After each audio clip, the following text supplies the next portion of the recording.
Okay, so enough of this. So these are these concepts of probability that we'll revisit.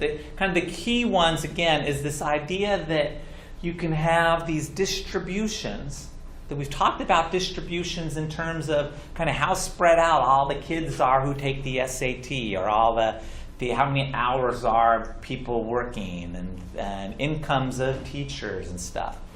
But we can do the same concept. Instead of talking about the proportion that are paid more or paid less or study more or work less or whatever, we can talk about distributions in terms of probabilities.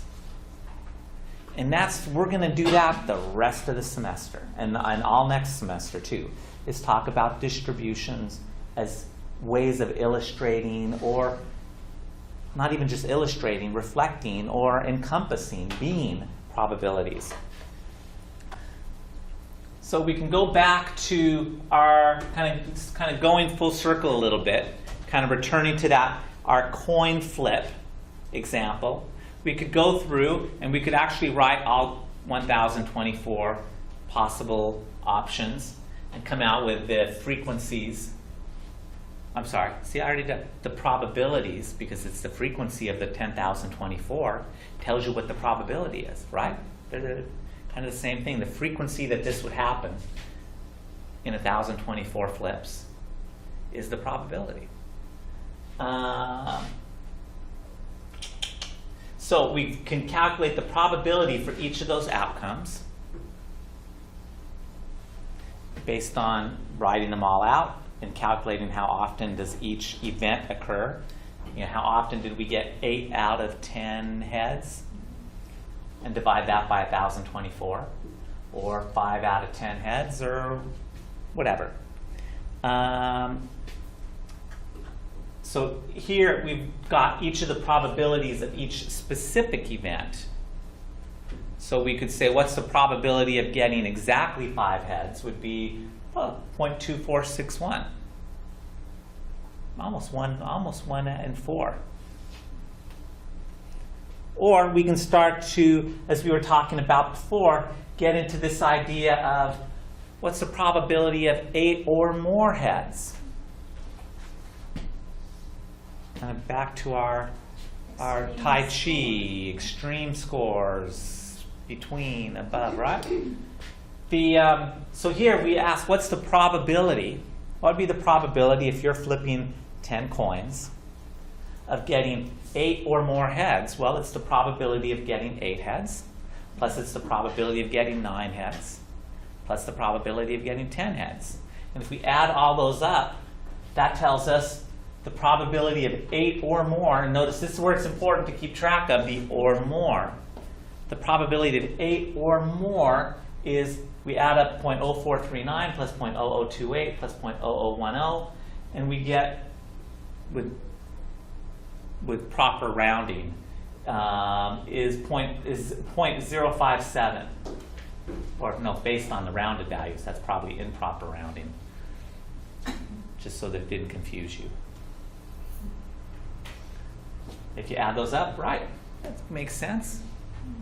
So if we add up the area, if we add up all those little boxes past that are 8 or more, it gives us the probability of 8 or more. And we'll talk about this as a one tail, right? This is kind of a one tail. We're just looking, if you think of the normal curve as having kind of 2 tails, there's kind of the scores go out this way and the scores go out that way. Here we're talking about kind of the probability in this tail of the distribution, the probability of 8 or more. We could also frame the question slightly differently. And instead of saying 8 or more, we could ask about more than 8. And then you just have to kind of look at exactly what's the question that someone's asking. And well, the probability of more than 8, then I'm not counting 8 anymore. It's more than 8. So it's the probability of 9 plus the probability of 10, which is 0.0108.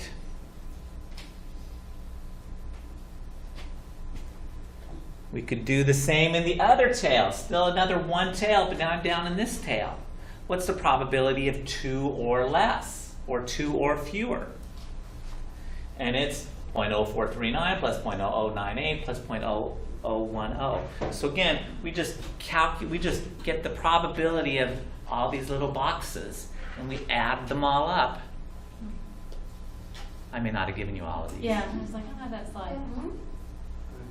This is in the news. Yeah, I probably once. There's a lot of redundancy. Sometimes I don't give you, if it's like the same thing almost over and over and over, sometimes I don't want to kill too many trees. Though, actually, that's a good question. Would you guys prefer if I gave you every single slide? Sure. You mean printed? In the PDFs. So I don't spin through sometimes. Again, we're going to see in a minute where I've got like 10 slides and I didn't give you every example of it. It's slightly changed. Think about it. We can talk at the end of class. I'd be kind of curious because it actually is a lot of work for me to go through and figure out what are almost duplicates and then filter them out. Okay, so the probability of 2 or fewer. Oh, you went backwards. Okay. Thank you. 2 or fewer is you just add them up. And the important point here again is think about it from a conceptual level. We have this distribution of probabilities. And I'm just adding up the area in the boxes in one tail or the other tail. We could do fewer than 2, and it's just going to be the probability of 0 heads plus 1 head. We could do 2 tails. We could look at the probability of, kind of one way you might see this worded would be, what's the probability of having as extreme as 8 heads? And kind of then you have to recognize when I say as extreme, I'm not saying 8 or more, it's as extreme, that's both tails. Right? This 10 heads is as extreme as 0 heads. They're both very unlikely, very remote in the distribution. So as extreme as 8 or more, as extreme as 8 would be 8 plus 9 plus 10, but also on the other end it would be 2 plus 1 plus 0. So if you add them all up, we get 0.1094. Or we could see the probability more extreme than 8, and it would be 9 plus 10, or 1 plus 2. Right? Or the probability of less extreme than 8. Now we're in the middle. So less extreme than 8, it wouldn't include 8. So it'd be 7, 6, 5. It wouldn't include 2. 2's as extreme as 8. So less extreme would be 3, 4, and 5. So you'd add up all of those and you'd get 0.8907. So notice the probability as extreme, the probability less extreme than 8 is 0.8907. The probability, more extreme than 8 was 0.1094. If you add those up, what do you get? You get 100. You get 1, because it's either less extreme or more extreme. So you could, one way, once you know it's 0.1904, you don't have to add anything up. If I ask, well, if the probability as extreme than 8 is 0.1094, what's the probability less extreme than 8? You don't need to even look at the chart. You just do 1 minus 1094, because you know the total area, the total probabilities is equal to 1. So if we know the red is 0.1094, 1 minus 0.1094 is everything in between. And sometimes it's easier to solve the problem that way. There was maybe an apocryphal story of someone, a stats professor, giving an exam where it was a monstrous problem that would take you, it was kind of this, what's the probability of less than you flip a coin 100 times, what's the probability of getting 0 to 94 heads? And there were students in the class. I can't remember who told me. Maybe it was my. Anyway, there'd be students in the class that would spend the 3 hours just doing As opposed to doing every one 6. instead of doing 100, 99, 98, 90, and just doing 1 minus that. And it was a conceptual idea that if it was very easy, if you understood this relationship, and it was going to completely kill you if you didn't. Ooh. That's mean. I didn't do that. And he's going to an assignment too. Though no one should be surprised now if I did.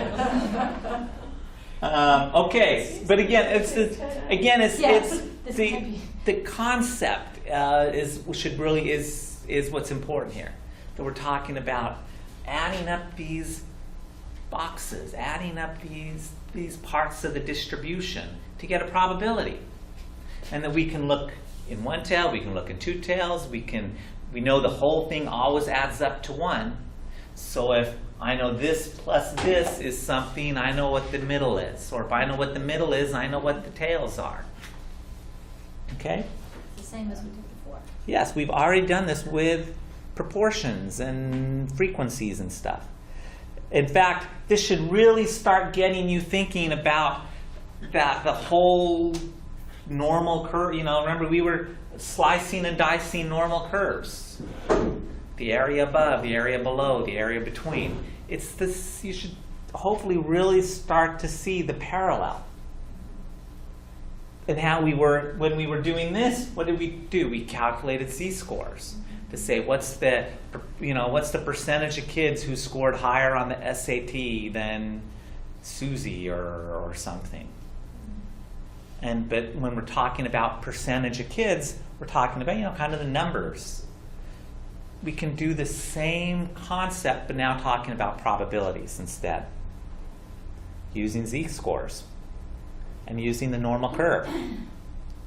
You can think of the normal curve as a probability distribution. I mean, the normal curve is a probability.